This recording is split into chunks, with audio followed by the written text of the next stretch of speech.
여러분 안녕하십니까? 뉴스투데이 제주입니다. 최근 제주도의회 강경흠 의원이 불명예 사퇴하면서 이제 막 싹트기 시작한 청년 정치가 흔들리고 있습니다. 하지만 전체 유권자의 3분의 1이 넘는 청년들의 목소리를 대변할 건강한 청년 정치인을 더 많이 배출해야 한다는 목소리가 높습니다. 송원일 기자입니다. 지난해 지방선거에서 당선된 20, 30대 청년 도의원은 3명. 2014년과 2018년 지방선거에서는 한 명도 없다가 8년 만에 배출됐습니다. 1995년 제1회 지방선거 이후 5회까지는 30대 도의원이 한두 명씩 있었으나 2014년 이후 사라졌다 다시 등장한 겁니다. 최근 일자리와 주거 문제 등 청년 정책의 중요성이 커지는 상황. 이들을 대변할 건강한 청년 정치인을 육성하는 것이 필요한 이유입니다. 그러나 청년들의 정치 참여는 쉽지 않습니다. 현재 도의원들의 경력을 보면 국회의원 보좌관이나 청와대 근무, 연합청년회 활동, 공무원 퇴직자가 상당수입니다. 주민 밀착형 생활 정치부터 차근차근 경험을 쌓을 기회가 거의 없기 때문입니다. 시민사회라든지 특히 생활 풀뿌리 자치단체에서 청년들이 충분히 참여하고 여기에서 성장할 수 있는 토대를 이렇게 마련해주고 좀 체계적으로 좀 지원하고 육성하는 시스템이 필요하다고 보고 있습니다. OECD 국가들처럼 정당에 가입할 수 있는 나이를 현재 18세보다 더 낮춰 청년들이 좀 더 일찍 정치 경험을 쌓을 수 있게 하는 방안도 국회에서 논의 중입니다. 또 여성 할당제처럼 청년 할당제를 도입해 지방의회의 청년 대표성을 높이고 경제력이 부족한 청년들의 선거 출마 기탁금을 줄이는 방안도 필요하다는 지적입니다. 정치 참여의 진입 장벽과 기회비용을 낮추는 게 중요하다고 생각을 하고요. 그런 점에서 의원 몇 명을 더 배출하는 게 중요한 게 아니라 이 정치라는 영역에서 청년들이 일하고 경험을 쌓을 수 있는 토양을 만드는 게 더 중요하다고 생각합니다. 무엇보다 청년 표심을 잡기 위해 선거 때만 되면 급하게 청년 후보를 내세우는 정당들의 접근 방식부터 바꿔야 한다는 지적이 높습니다. MBC 뉴스 송원일입니다. 서귀포시 혁신도시의 어린이와 청소년 교육시설인 꿈자람 센터가 올해 말 완공을 목표로 한창 공사 중입니다. 그런데 시공업체가 법규에 맞지 않는 건축 자재를 사용하다 적발돼 공사가 중단됐습니다. 박주연 기자입니다. 공사 자재가 곳곳에 쌓여 있는 꿈자람 센터 공사 현장. 지난달 4일 외벽에 단열재 시공을 시작한 지 열흘 만에 공사가 중단됐습니다. 한쪽 면에만 중불연 성분이 있어 상대적으로 불에 잘 타는 단열재를 사용한 사실이 확인됐기 때문입니다. 개정된 건축법에 따르면 외벽 단열재는 불에 붙기 가장 어려운 심재 중불연재 성분이 있는 단열재를 사용하도록 명시하고 있습니다. 법 개정 전에 건축 허가를 받았어도 앞면과 뒷면, 측면에 모두 준불연재 성분이 있는 단열재를 사용해야 합니다. 특히 일면 준불연재와 심재 준불연재 단열재에 불을 붙이는 실험을 실시한 결과 불이 확산되는 속도가 눈에 띄게 달랐습니다. 뒤늦게 상황을 파악한 서귀포시는 공사를 중단시키고 국토교통부에 점검을 의뢰했습니다. 건설기술연구원에서 현장 컨설팅 받고 그거에 따라가지고 조치하도록 그렇게 진행할 계획으로 있습니다. 시공업체 측은 문제가 없다는 입장입니다. 법 개정 전에 설계된 도면에 따라 단열재를 사용했고 이미 준불연재 성분이 있는 단열재를 사용했다는 겁니다. 당초 설계에는 PF보드 준불연재로 설계가 돼 있었고요. 저희 현장이 난연재료를 쓸 수 있는 현장이에요. 그래서 준불연재, PF보드 준불연재 쓰는 것이 타당하다고 지금 생각해서 시공을 했고요. 하지만 현재 외벽에 시공된 단열재는 외부용이 아닌 내부용. 내단열용 단열재는 외벽에 설치할 경우 용도가 달라 단열 효과가 크게 떨어질 수밖에 없다고 전문가들은 말합니다. 어린이와 청소년들을 위해 국비 포함 90억 원이 투입된 꿈자람 센터. 화재 안전성에 대한 우려로 공사가 중단된 가운데 오늘 예정인 한국건설기술연구원 조사 결과에 관심이 쏠리고 있습니다. MBC 뉴스 박주연입니다. 조직폭력배를 끼고 수백억 원대의 불법 도박 사이트를 운영한 일당이 적발됐습니다. 단속을 피하기 위해 서울과 제주를 수시로 오가며 사무실을 바꿨습니다. 김하은 기자입니다. 서귀포시 외진 곳에 위치한 주거단지. 조직폭력배를 낀 일당이 사무실로 사용하며 불법 도박 사이트를 운영한 곳입니다. 문신은 나는 못 봤는데 여기서 2년 살았는데 한 번도 못 봤어요. 이들이 도박 사이트 운영을 위해 사무실로 쓴 곳은 모두 5곳. 서울과 제주에서 두세 달에 한 번씩 거점을 옮겼습니다. 단속을 피하기 위해 일부러 인적이 드문 곳만 골라 사무실로 썼습니다. 지금 한 5개월 될 거예요. 전에 다녀있었어. 사는 집 얼마 없어. 이들이 불법 도박 사이트를 운영한 건 지난해 2월부터 올해 2월까지 1년. 판돈만 330억 원 상당이었고 부당 수익은 19억 원이 넘습니다. 도박 참가자들이 베팅한 금액의 2%를 수수료로 챙겼습니다. 폭력 조직원 외에 폭력 조직과 친분이 있는 그리고 폭력 조직을 추종하는 세력들이 함께 가담하였고요. 더불어서 그들의 홍보, 모집에 의해서 일반인들까지 대거 도박 사이트에 참여하게 되었습니다. 경찰은 도박 개장 혐의로 조직폭력배 등 17명을 검거하고 30대 총책 등 3명을 구속해 검찰에 넘겼습니다. 또 이들이 얻은 범죄 수익 19억 7천만 원을 환수했습니다. 경찰은 불법 도박 사이트 운영에 다른 조직폭력배들도 가담한 것으로 보고 수사를 확대할 계획입니다. MBC 뉴스 김하은입니다.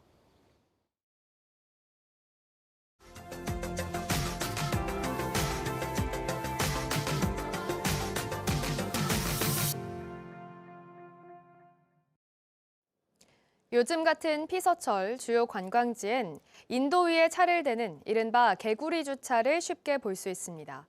특히 관광객 수에 비해 주차장이 턱없이 모자란 강릉 주문진에선 이런 현상이 가장 심각한데요. 8월부터는 인도 위에 불법 주차가 확인되면 과태료를 물게 됩니다. 이준호 기자입니다.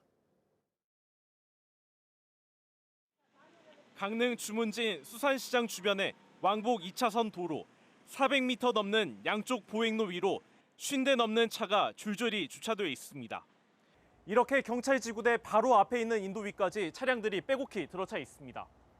보행로의 절반 넘는 공간을 가로막은 차량도 쉽게 눈에 띕니다. 보행자도 불편하고 차가 이렇게 왕복으로 다닐 때 그때도 또 힘들고 지나다닐 때 좀 다른 사람하고 부딪히고 막 그런 것 때문에 불편하다 이런 생각이 좀 들었어요. 인근 초등학교 앞 어린이 보호구역 주변 차량의 주정차가 전면 금지된 구간이지만 단속 CCTV가 없다 보니 차량들이 보행로를 무단으로 점령했습니다. 가림막처럼 시야를 막다 보니 등 하굣길이 위험할 수밖에 없습니다. 저렇게 되면 주차를 하게 되면 사각지대가 발생하거든요. 그러면 이제 아이들이 그 미처 오는 차를 못 보고 지나가다 보면은 큰일이 날 수도 있기 때문에. 앞서 강릉시는 7월 한 달간 인도위 주차를 금지하는 계도 활동을 진행한다고 밝혔습니다. 하지만 취재진이 가본 현장은 예전과 다를 바 없는 모습 그대로입니다. 단속을 맡고 있는 주문진 읍사무소가 현장 계도 활동을 전혀 하지 않는 겁니다. 계도 활동은 혹시 하셨나요? 어깨팁 내고 주차장에 전단지 뿌리고 이렇게 하기에는 사실상 그런 행정 인력은 좀 부족한 상태고요. 하지만 8월부터는 이런 인도위 주차를 함부로 하다가는 과태료 통지서가 날아올 수 있습니다. 시민들이 스마트폰으로 인도 점령 차량의 사진을 찍어 신고하면 4만 원에서 5만 원의 과태료가 부과됩니다. 똑같은 각도 똑같은 장소에서 1분 하고 1분 후에 두 카트를 찍으셔가지고 안전시민구 앱을 통해서 신고하시면 과태료를 부과하게 돼 있고. 또 교차로 모퉁이 5m 이내나 버스 정류장 10m 이내 주차하면 4만 원에서 5만 원, 소화전 5m 이내는 8만 원에서 9만 원이 부과되는데 모두 시민 신고만으로 가능해집니다. MBC 뉴스 이준호입니다.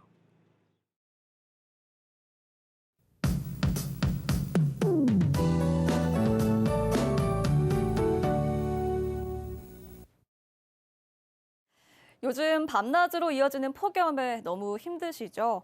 강한 햇볕에 더해서 제6호 태풍 카눈이 덥고 습한 공기를 계속 밀어넣고 있습니다. 당분간 폭염특보는 유지되겠는데요.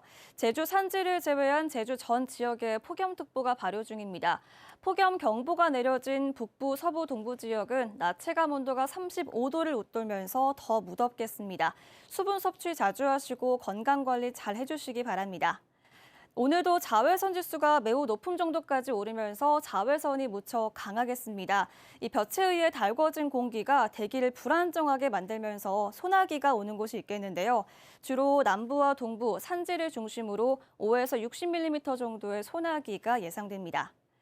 27일째 열대야가 이어지고 있습니다. 아침 현재 기온도 28도로 높게 시작하고 있습니다. 서부 지역 26도, 성판악 22도 보이고 있고요. 낮 최고 기온은 북부 지역 35도까지 오르겠고 서부와 동부 지역 33도 예상됩니다. 도서 지역도 맑은 날씨가 이어지겠습니다. 낮 최고 기온은 31도까지 오르겠습니다. 제6호 태풍 카누는 현재 일본 오키나와 서쪽 약 380km 부근 바다에서 정체하고 있는데요. 주말쯤 방향을 동쪽으로 틀어서 다음 주 중반쯤에는 일본 가고시마 동쪽 바다를 향할 것으로 예상됩니다. 태풍의 이동 경로는 기압계의 상황에 따라서 변동성이 크기 때문에 앞으로 상황을 지켜봐야 되는데요. 이 간접 영향으로 제주 남쪽 먼바다를 중심으로는 물결이 6m까지 매우 거세게 일겠습니다. 풍랑 경보가 발효 중이고요. 또 주말까지는 조수간만의 차이가 커서 바닷물의 높이가 높습니다. 제주 해안으로 너울성 파도가 강하게 밀려오기 때문에 안전사고에 유의하셔야겠습니다. 주말에도 폭염 속에 소나기가 오는 곳이 있겠습니다. 다음 주부터는 날이 흐려지겠고요. 찜통 더위는 계속될 전망입니다. 기상정보였습니다. 고리형 무지개 안에 사람의 그림자가 보이는 브로켄 현상이 어제 오전 한라산 정상에서 나타났습니다. 브로켄 현상은 안개가 낀 산꼭대기에서 햇빛이 비칠 때 나타나는 기상광학 현상입니다. 독일의 브로켄산에서 자주 발견돼 브로켄의 요괴라는 이름이 붙여졌고 최근에는 행운을 상징하는 신비로운 현상으로도 받아들여지고 있습니다. 최근 논란이 일고 있는 무량판 아파트가 제주에도 있는 것으로 확인됐습니다. 제주시가 2017년 이후 준공된 대단지 아파트를 전수조사한 결과 무량판 구조가 한 군데도 없었으나 현재 조사 중인 주상복합 아파트의 경우 지금까지 한 곳이 무량판 방식으로 지어진 게 확인됐습니다. 이 아파트는 지하주차장이 아닌 주거동에서 무량판 구조를 사용했는데 건축업계에서는 무량판 방식 자체가 위험한 건 아니며 설계대로 시공되면 안전엔 문제가 없다고 말합니다. 제주시는 기본적인 현황 조사를 마친 후 국토교통부의 지침에 따라 후속 조치할 예정입니다. 제주항공이 제주와 베이징 노선에 취항했습니다.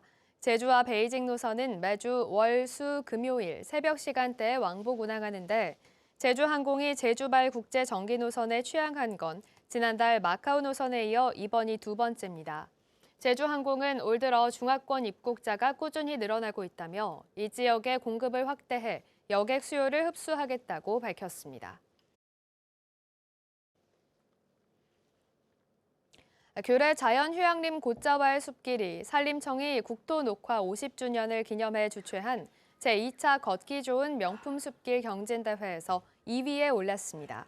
교래 자연휴양림 곶자왈 숲길은 전국에서 유일하게 화산이 폭발하면서 형성된 곶자왈을 활용해 다듬어지지 않은 자연의 거친 느낌을 그대로 살린 게 특징이며 경사가 완만해 누구나 쉽게 걸을 수 있습니다.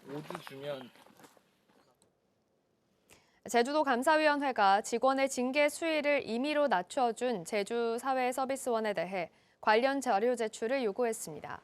제주사회서비스원은 자신의 배우자를 채용하는 과정에 관여한 직원을 중징계하라는 요구를 감사위원회로부터 받았지만 징계 수위를 감경할 수 있다는 자체 규칙을 내세워 경징계했습니다. 제주특별법에 따르면 감사 대상 기관은 감사위원회의 요구를 지체 없이 처리해야 하고 30일 안에 재심의를 신청할 수 있습니다. 제주도의회 행정자치위원회가 제주도 행정체제 개편위원회와의 간담회에서 도민사회가 관련 내용을 충분히 인지할 수 있도록 용역 일정이 탄력적으로 운영되도록 검토하라고 요구했습니다. 위원들은 도민 홍보 강화와 도민 참여단 지역 대표성 보완, 중앙부처와 정치권 공감대 형성의 필요성도 강조했습니다. 행정체제 개편위원회는 내일부터 2차 도민 여론조사를 실시하고 오는 19일에는 도민 참여단 수기 토론회를 엽니다. 제주 수산물 베트남 수출 상담회가 하노이에서 열렸습니다. 제주 지역 수협들은 현지 바이어에게 제주 수산물 홍보와 계약 상담을 진행했고 베트남의 한국 상인들과 수출 판매 활성화를 함께 추진하는 업무 협약도 맺었습니다. 오영훈 지사는 베트남이 제주의 수출 3위 국가라며 품질 좋은 수산물을 천병으로 교류를 확대하겠다고 밝혔습니다. 제주를 찾는 내국인 관광객이 줄면서 내국인 면세점 매출액도 크게 줄었습니다. 제주국제자유도시개발센터가 제주공항과 제주항에서 운영하는 내국인 면세점의 올해 상반기 매출액은 2,872억 원으로 지난해 같은 기간보다 20% 줄었습니다. 제주관광공사가 제주국제컨벤션센터에서 운영하는 내국인 면세점의 상반기 매출액은 209억 원으로 지난해보다 31% 줄었습니다. 자살 위기 현장에서 생명을 구한 구좌 119 센터 이은상 소방사가 제주도 광역정신건강복지센터로부터 감사패를 받았습니다. 올해 임용된 새내기 소방공무원인 이은상 소방사는 지난 6월 자살기도 신고를 받고 출동한 뒤 환자를 설득해 극단적 선택을 막고 의료기관에서 치료를 받도록 했습니다.